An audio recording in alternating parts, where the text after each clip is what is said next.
6ដ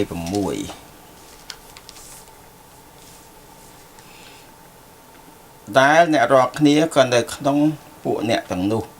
ជាពួកអ្នកដែលព្រះយេស៊ូវទ្រង់បានហៅមកខ26ជាពួក1ខ26មិនខ6ខ26ហេតុនោះបានជាព្រះទ្រង់ប្រគល់គេទៅក្នុងសេចក្តីរំជួលដល់អាស្រូវបារាយត្បិតទាំងពួកស្រីរបស់គេក៏បានផ្លាស់ប្រែទំនៀមទម្លាប់ពីបរិវេណីចេញឲ្យខុសពីធម្មតានេះក៏ពីធម្មជាតិផ្លូវធម្មជាតិកន្លែងពីរ៉ូចំពុក1ខ26ហ្នឹងគឺសំដៅទៅពួកអ្នកដែលគេហៅថាស្រឡាញ់ភេទដូចគ្នាប្រុសស្រីអីចឹងណាដូច្នេះវាមានយូរមកហើយរឿងស្រឡាញ់ប្រុសស្រឡាញ់គ្នាឯងស្រីស្រឡាញ់គ្នាឯងនៅតាំងពីជំនាន់ក្រិចជំនាន់រ៉ូមហើយបើយើងមើលទៅវាតាំងពីចំនួនលុតនៅសូដុំនិងកុមារាមកដូច្នេះរឿងអស់នោះវាយូរមកហើយមានផ្លែកអីទេគឺគេចូលចិត្តតាមលំនាំផ្លូវហ្នឹងដូច្នេះក៏ពីបាននិយាយថាគេបែរចេញពីផ្លូវធម្មតាហ្នឹងគេបែរទៅផ្លូវហ្នឹងរ៉ូមដដែលចំពុក2ខ14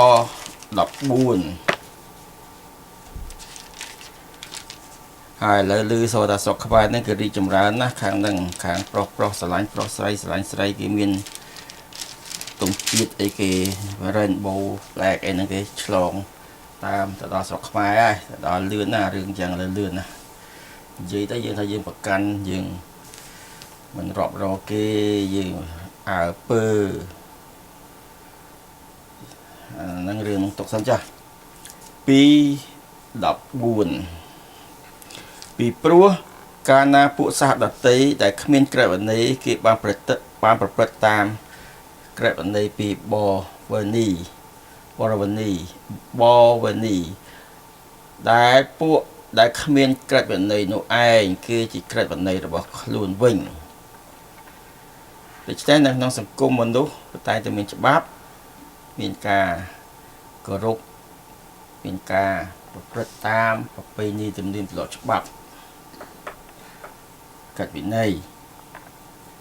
แล้วមើលតទៅទៀតកូរិនថូសខ្សែទី1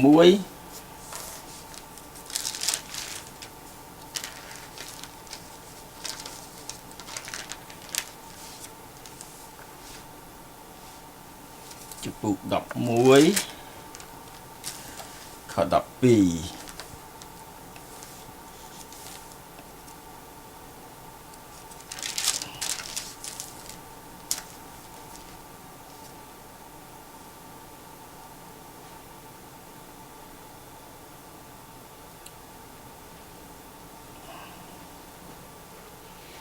កូរិនថូស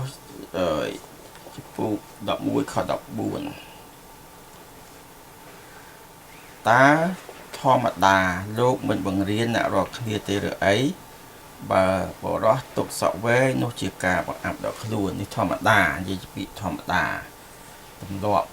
ណានិយាយពីពាក្យហ្នឹងកាឡាទី4:8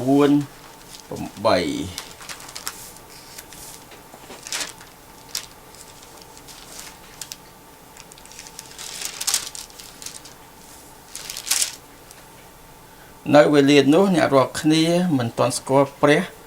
នោះត្រូវជាបាវបំរើដល់អស់ទាំងរបស់ដែលមិនមែនជាព្រះពីកំណើតទេដូច្នេះការដែលព្រះមិនទាន់បានហៅយើងការដែលយើងរស់នៅក្នុងលោកីនិងភាពងងឹតនៅក្នុងលោកីនោះគឺយើងជាបាវបំរើរបស់លោកីយើងជាបាវបំរើរបស់ព្រះខ្លាញ់នោះហើយនេះជាធម្មជាតិរបស់មនុស្សដូច្នេះពាក្យធម្មជាតិនេះគឺសំដៅទៅលើលោកីការដែលមុនដែលយើងបានសម្រេចការដែលព្រះបានហៅយើងមក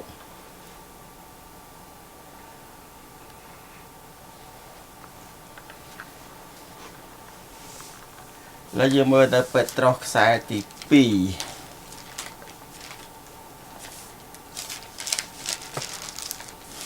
ពេត្រុសខ្សែទី2 1ចំពុក4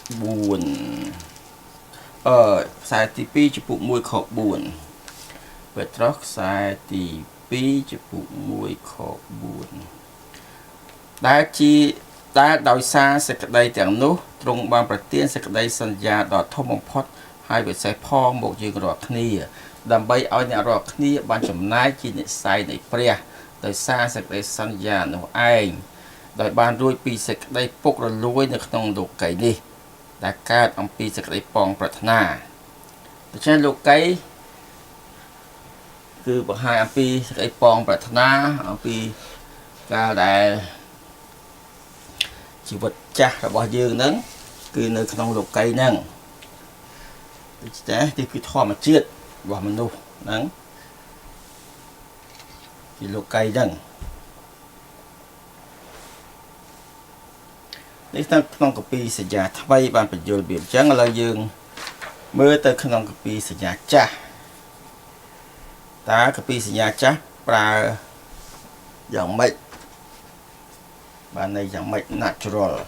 ធម្មជាតិមើលនៅកាពីចោទយកថា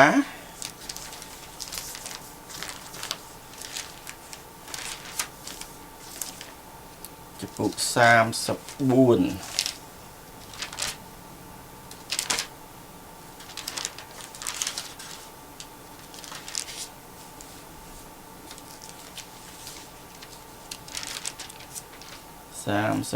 ខ7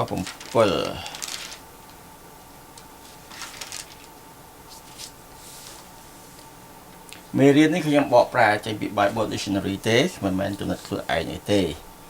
ចំពុក34ចោទយកថាខ7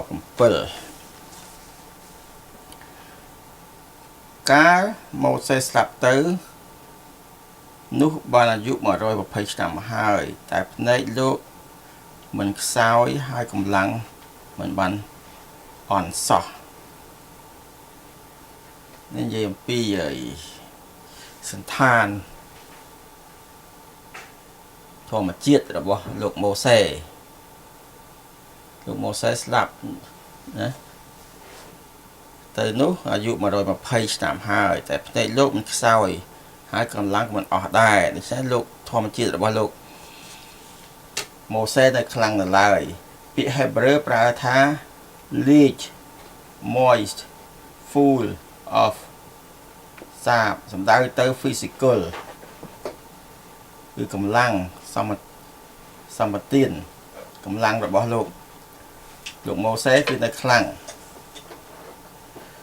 ហើយកពីសញ្ញាថ្មីសំដៅទៅ physics ជារបស់ធម្មជាតិរ៉ូមជាមួយអំណាចរ៉ូមចំពុក11រ៉ូមចំពុក11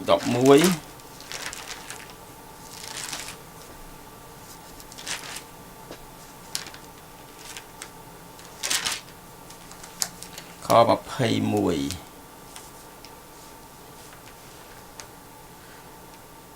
ពីព្រោះបើទ្រង់មិនបានសំចៃទុក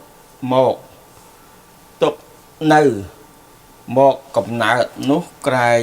មិនសំចៃទុកអ្នកដែរពីព្រោះបើព្រះទ្រង់មិនបានសំចៃទុកនៅមេឃកំណើតណានោះក្រែងមិនសំចៃទុកអ្នកដែរនេះនិយាយពីបើព្រះអង្គមិនរក្សាអ៊ីស្រាអែលទេយើងក៏អត់មានអីដែរយើងជាសាសដតីមេឃកំណើត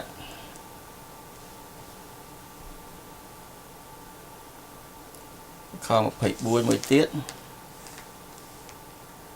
ពីព្រោះបើសិនជាអ្នកត្រូវកាត់ចេញពីដើមអូលីវព្រៃពីកំណើតហើយបានបំបើជាប់នឹងដើមអូលីវស្រុកខុសពីធម្មតានោះតើ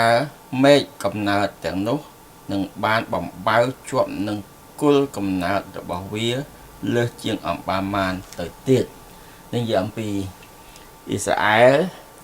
ជាដើមកំណើតជាមេឃកំណើតជាឫសគល់ហើយយើងជាសាសដតីហ្នឹងយើងជាមេឃជាធាង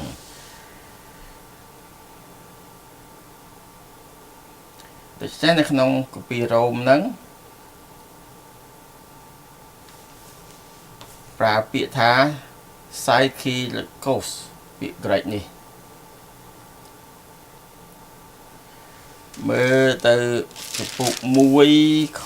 26មើលនៅមិញខ26ហ្នឹងមកនិយាយមើលហើយ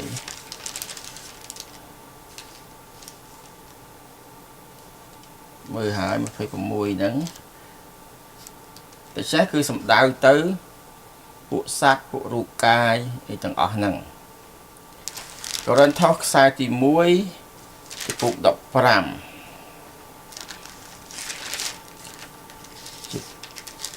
ចំពុក15ខ44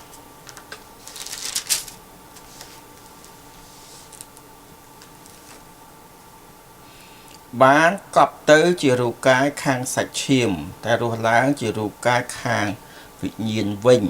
គឺជារូបកាយខាងសាច់ឈាមនោះក៏មានរូបកាយខាងវិញ្ញាណដែរដូច្នេះបែងចែកខុសគ្នាមានរូបកាយខាងពលិកវិញ្ញាណរូបកាយខាងសាច់ឈាមធម្មជាតិហ្នឹងជាពួកអ្នកមិនជឿនិងពួកអ្នកជឿ